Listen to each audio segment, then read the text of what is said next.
Assalamualaikum warahmatullahi wabarakatuh. Alhamdulillahi rabbil alamin wa bihi nasta'inu ala umurid dunya waddin. Asyhadu an la ilaha illallah wa asyhadu anna Muhammadan abduhu wa rasuluh. Allahumma salli ala sayyidina Muhammad wa ala alihi wa sahbihi ajma'in, amma ba'an. Ibu bapak, saudara-saudara sekalian yang insya Allah dimuliakan dan dirahmati oleh Allah Subhanahu wa taala. Dalam sebuah kitab dijelaskan, suatu kali Rasulullah Sallallahu Alaihi Wasallam bersama para sahabat, lalu beliau bersabda, saudara-saudara sekalian, siapa yang mengucapkan dua kalimat syahadat, la ilaha illallah Muhammadar Rasulullah, dia yakin sampai mati atas ucapan itu, maka pasti dia masuk surga. Bubarlah jamaah. Salah seorang sahabat, Abu Hurairah, senang mendengar berita ini. Lalu Abu Hurairah berlari-lari kencang menuju ke pasar. Beliau ingin menyampaikan berita gembira ini kepada khalayak umum yang ada di pasar. Dalam perjalanan ke pasar tersebut, Abu Hurairah ketemu dengan Umar bin Khattab. Lalu Umar berkata, kalau bahasa di Makassar, Abu Hurairah mau pergi mana, buru-buru sekali. Kayak ada penting sekali itu kamu sampaikan. Ya betul Umar, apa gerangan? Abu Hurairah berkata, baru saja saya dengar Nabi mengucapkan, siapa yang bersahadat diyakini sampai mati pasti masuk surga. Ini saya mau umumkan di pasar. Umar bilang, tunggu dulu, betulkah Nabi bilang begitu? Jangan sampai kau karang-karang ji, kalau bahasa di Makassar ya. Apa betul Nabi sampaikan seperti itu?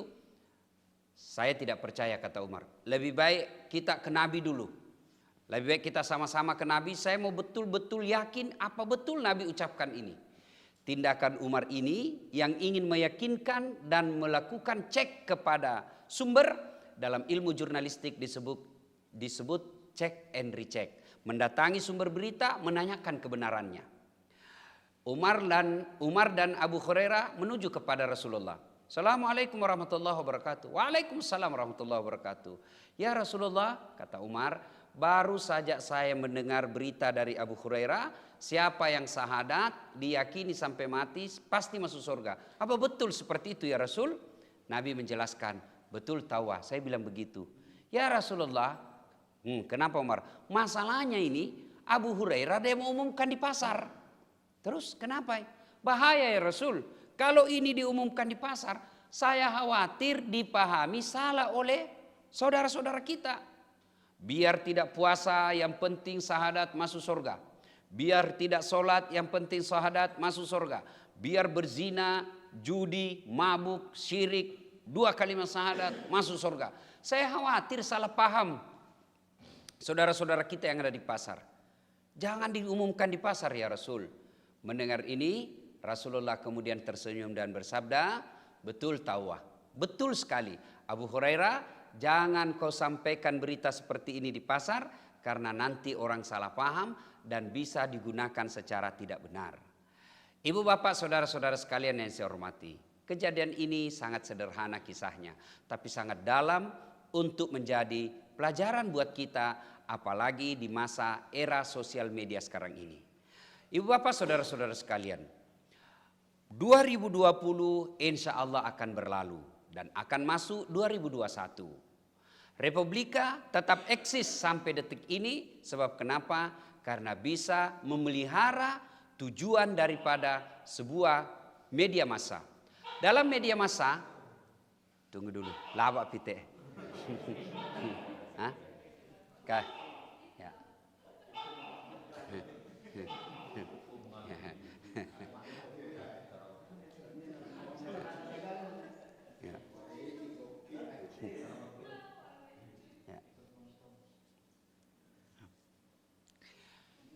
Ya.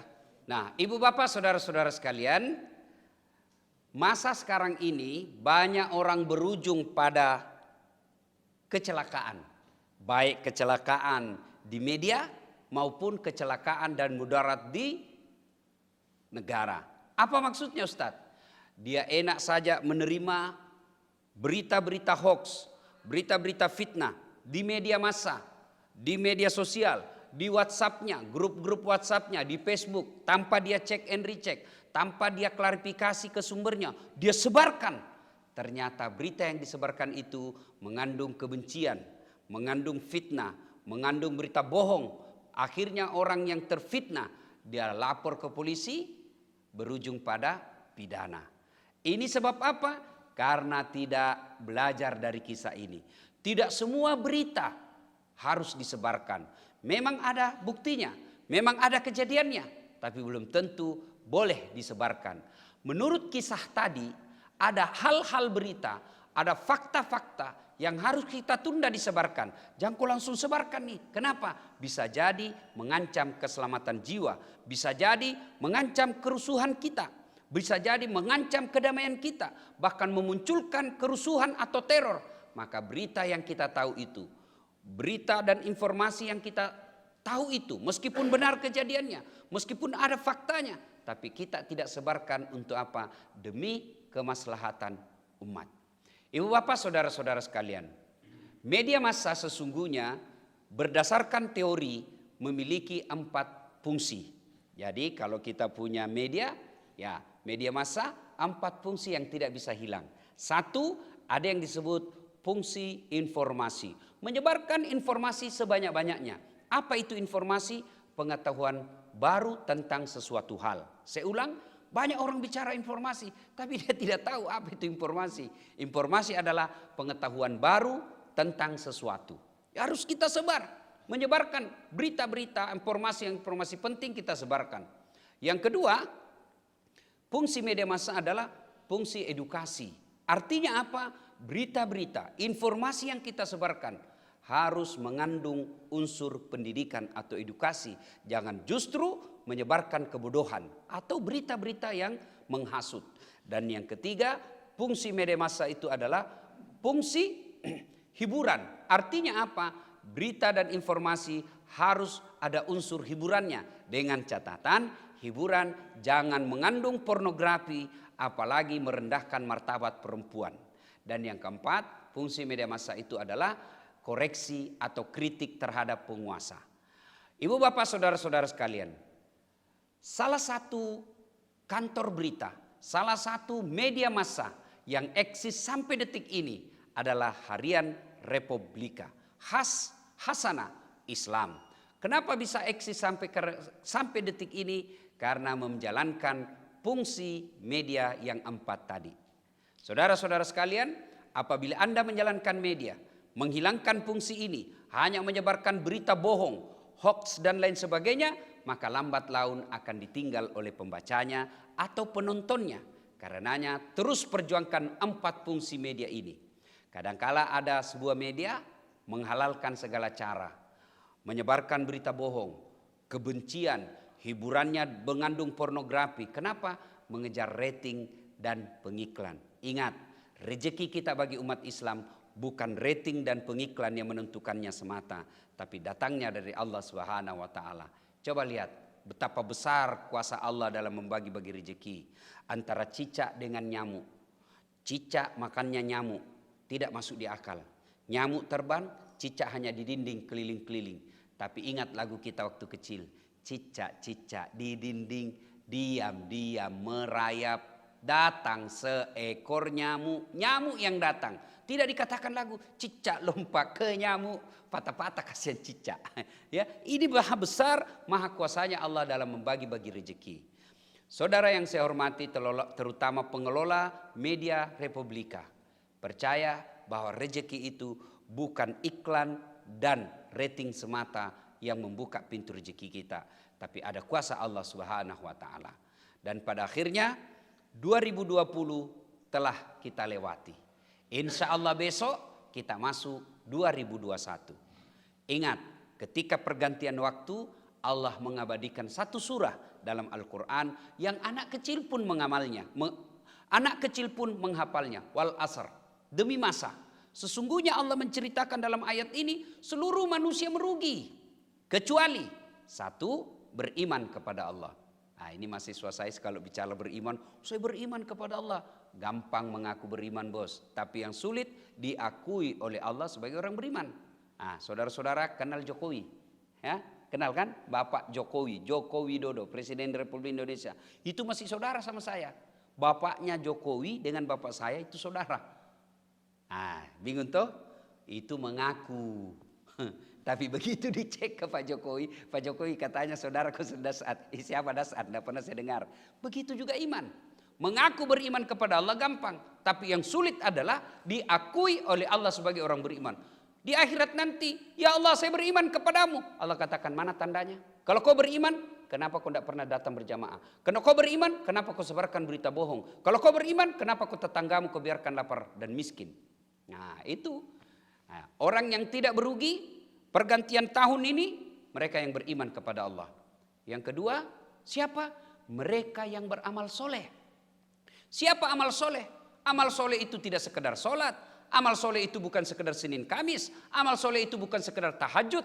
Amal soleh itu segala kebaikan yang diniatkan lillahi ta'ala. Itu amal soleh. Wartawan, apa tidak bisa beramal amal soleh? Besar ladang amalnya. Apa caranya? Menyebarkan berita-berita kemaslahatan umat. Menyebarkan yang memberitakan, mendekatkan diri kepada Allah. Bagi anggota DPR, apakah anggota DPR tidak bisa beramal soleh? Anggota DPR beramal soleh dengan cara apa? Mewakili rakyat dengan amanah yang dipegang kuat-kuat. Pejabat, menteri, presiden, wali kota, gubernur, apa tidak bisa beramal soleh? Ladang amalnya makin luas. Satu provinsi, satu kabupaten, bahkan presiden satu Republik Indonesia amal solehnya, ladang amalnya. Dengan cara apa? Jadilah pejabat yang betul-betul menegakkan keadilan dan menerapkan hukum dengan seadil-adilnya. Bagi dai, ya amal solehnya menyebarkan ilmu. Bagi adik-adik pelajar, amal solehnya apa? Menuntut ilmu dengan sebaik-baiknya. Kemudian orang yang tidak merugi lagi, menurut Allah Subhanahu Wa Taala, mereka yang nasihat menasihati dalam kebaikan dan nasihat menasihati dalam kesabaran. 2020 insya Allah berlalu. 2021 insya Allah kita akan temui besok. Nah 2020 memang gelap. Orang bilang 2020 ini tidak ada enaknya. 1 tahun kita dikejar oleh si COVID-19. Bagus betul namanya, tapi mencemaskan. Bagus kok namanya itu COVID-19. Bagus betul namanya, tapi serem. Ya, kalau kita sudah meninggal gara-gara COVID, dibungkul, dikasih plastik, baru dibungkus-bungkus kayak kacang. Nauzubillah min dzalik. Ini COVID betul-betul menguras kita punya tenaga, mencemaskan kita tiap hari. Tapi ingat, teori pergantian waktu. Apabila malam semakin larut, itu berarti siang sudah akan tiba. Apabila 2020 semakin mencemaskan kita, berarti 2021 akan semakin terang. Wala tayasu mir rauhillah. Jangan kau putus asa akan rahmat Allah. 2020 kita kubur dan kita memasuki 2021 dengan bersangka baik. Sangka baik tidak cukup, tapi harus beramal soleh. Amal solehnya kita sesuaikan dengan profesi kita masing-masing.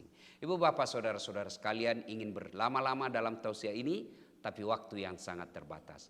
Akhirnya saya Dasat Latif dari Tanah Bugis Makassar menyampaikan selamat tahun baru 2021 dengan iringan doa. Semoga 2021 Allah mengangkat derajat kita, baik derajat pekerjaan, derajat keluarga kita, lebih-lebih derajat keimanan yang semakin mendekatkan kita kepada Allah Subhanahu Wa Taala. Lebih dan kurangnya mohon dimaafkan. Wabillahi taufiq wal hidayah. Wassalamualaikum warahmatullahi wabarakatuh.